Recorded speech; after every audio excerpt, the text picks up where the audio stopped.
What's up, homies? We're back at the lake. Today we're gonna go over the milk run. This is what I did to start turning the curve.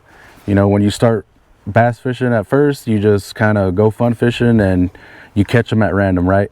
So now you want to turn the curve and you actually want to track where they're at and stop guessing.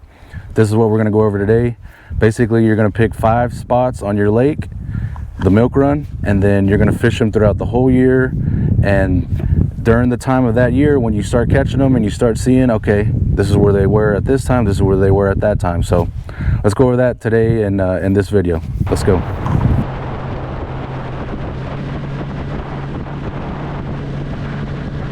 So this spot here, it's very shallow. It's pretty clear here on this lake, of course, but this is probably a good spawning area because it's on the north side of the lake, and usually the north side of the lake warms up quicker than the rest of the lake. So this is a good spot. Look at your map, look at the most northern part coves, and these are the ones that you want to fish when they're trying to spawn or when you know they're on beds. All right, so here's a good example. This is a main lake point. You can see the big part of the lake is here, and the first point that comes in and comes out, actually the land comes out towards the big main lake. That's a main lake point. So this is probably one you want to add to your list on your lake, is the main lake point. All right, so now we're coming into a big creek arm. Find some of the biggest creek arms in your lake. Right here would be like a main lake point. Now we're fixing to head back into the creek to get some secondary points. All right, so now we're in the creek arm and we came to a point that's inside the creek arm. So these are secondary points. So this is, you know, if you want to call the main lake point like the main intersection to get off the main lake, that's what it is. That's the main intersection. So these here, these are like where they come and stop to get fuel and go to the next spot. Secondary points.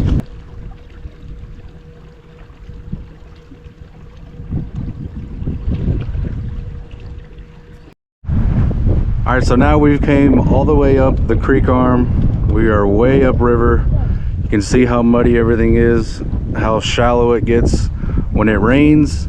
This is what feeds the lake all the way up to the dam. So your clearest water usually be at the dam, and then when you come all the way up the creek, then this is where all your muddy water's at, pretty much your OG fishing.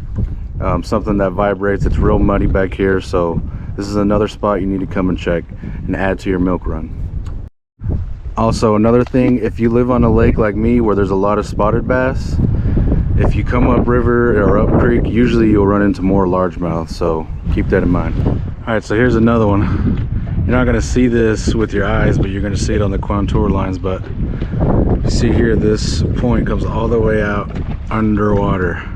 So there's a huge point out here that you're not gonna see unless you see it on your contour lines, but that's something you might want to add to the list.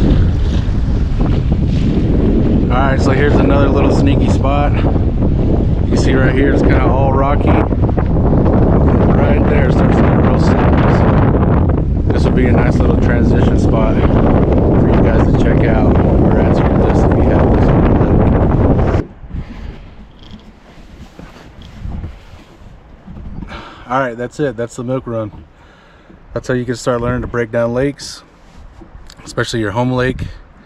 Just remember all the types of structure and all the depths that you're fishing.